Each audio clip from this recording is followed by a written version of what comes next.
ग्रहण, चंद्र ग्रहण का महत्व।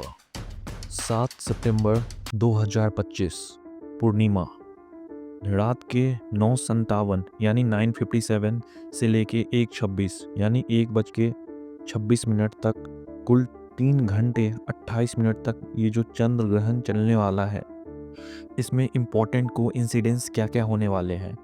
पहली बात, उस दिन पूर्णिमा भी है, पंचक की शुरुआत भी है, पितृपक्ष का आरंभ भी है, पूर्णिमा का श्राद्ध भी है और उसी दिन चंद्र ग्रहण। ये एक दिव्य योग है। साधक के लिए मंत्र सिद्धि और तपस्या का गोल्डन विंडो खुल चुका है।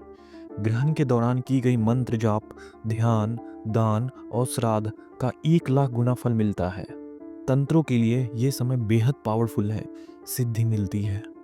जो मंत्र आप डेली जाप करते हो, ग्रहण में कम से कम 11 या 21 बार जपना जरूरी है, वरना वो मंत्र मलिन हो जाता है। सूतक काल कब और क्या नियम है? तो सूतक शुरू कब हो रहा है? तो दोपहर 12:19 यानी 9 घंटे पहले सूतक शुरू हो जाता है। सूतक में क्या अवॉइड करना चाहिए, क्या मना है? पकाया हुआ खाना, बाल धोना, कपड़े निचोड़ना, सोना, मैथुन, मल मूत्र त्याग, किसी और का खाना खाना, ये सब सूतक काल में मना है। सूतक से पहले क्या आपको प्रिपरेशन करनी चाहिए? तो फूड, जो भी पका हुआ खाना है, सूतक से पहले खा लेना। बच जाए तो कुत्ते, गाय या जीवों को खिला देना। जो रोगी, बच्चे या बुजुर्ग हैं, इनको 6:36 तक खाना दे सकते हैं, यानी 6:36 तक शाम तक इनको खाना दे सकते हैं। अब प्रोटेक्शन क्या क्या ध्यान रखना है आपको? बचा खाना बचाना है, उस पर काला तिल या कुसा घास डाल दो, ये अन्न दोष से बचा रहेगा। पानी, पीने का पानी भी स्टोर करके उसमें काला तिल या कुसा डाल देना चाहिए। पैसे दान का संकल्प, ग्रहण के दौरान ही संकल्प कर लो, पैसा, कपड़ा या अनाज का दान या चिड़ियों के लिए दाना, ये सब उसी के समय ग्रहण के दौरान ही संकल्प कर लो कि क्या देना है और क्या नहीं। बात करते हैं नहाने की विधि यानी स्नान विधि। ग्रहण से पहले और ग्रहण के बाद क्या है? तो 3 बार स्नान का महत्व बताया गया है शास्त्र में। सूतक लगने के बाद, ग्रहण के दौरान और ग्रहण के बाद। ग्रहण के बाद तो अनिवार्य रूप से यानी मैंडेटरी है आपके लिए। कैसे करें स्नान? गंगा जल मिलाकर स्नान करें। गंगा जल न हो तो हर हर गंगे बोलकर पानी डालना अपने शरीर पे। जिस बिस्तर, कपड़े, आसन, माला या गौमुखी का प्रयोग कर रहे हैं आप ग्रहण के दौरान, सबको धोना अनिवार्य है यानी जरूरी है। रात में स्नान मुश्किल है तो सो जाओ, कोई दिक्कत नहीं है, बट अगले दिन बिछौना, कपड़ा सब धोना है। ओके। ग्रहण के समय क्या करें?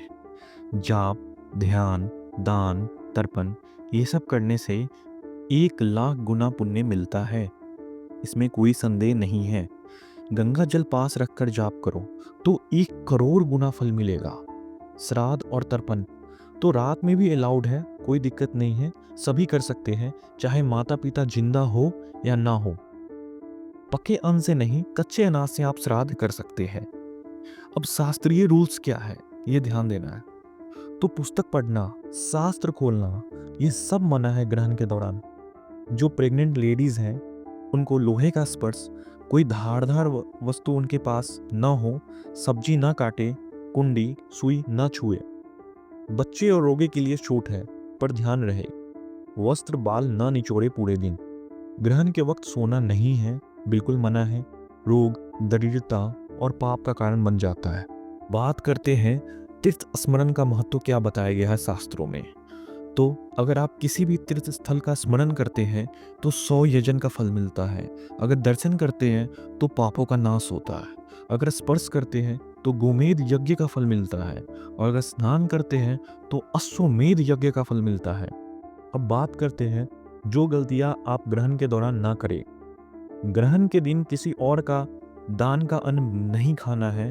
अगर खाओगे तो 12 साल का पुण्य नाश हो जाएगा।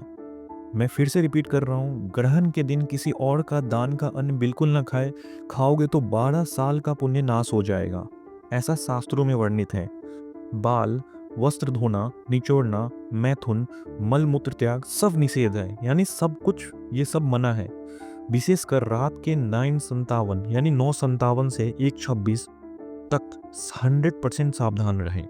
अब बात करते हैं आपको क्या दान करना चाहिए। तो अनाज, जिसमें चावल, गेहूं या दाल का दान कर सकते हैं। कपड़े, जरूरतमंदों को आप कपड़े भी दान कर सकते हैं।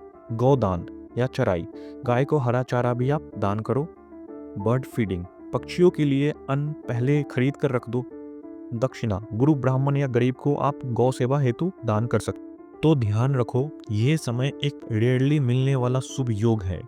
सही ढंग से स्नान, दान, जप, ध्यान करोगे तो पाप भी मिटेंगे, पितृ भी प्रसन्न होंगे और जीवन में शुद्धि और उन्नति आएगी।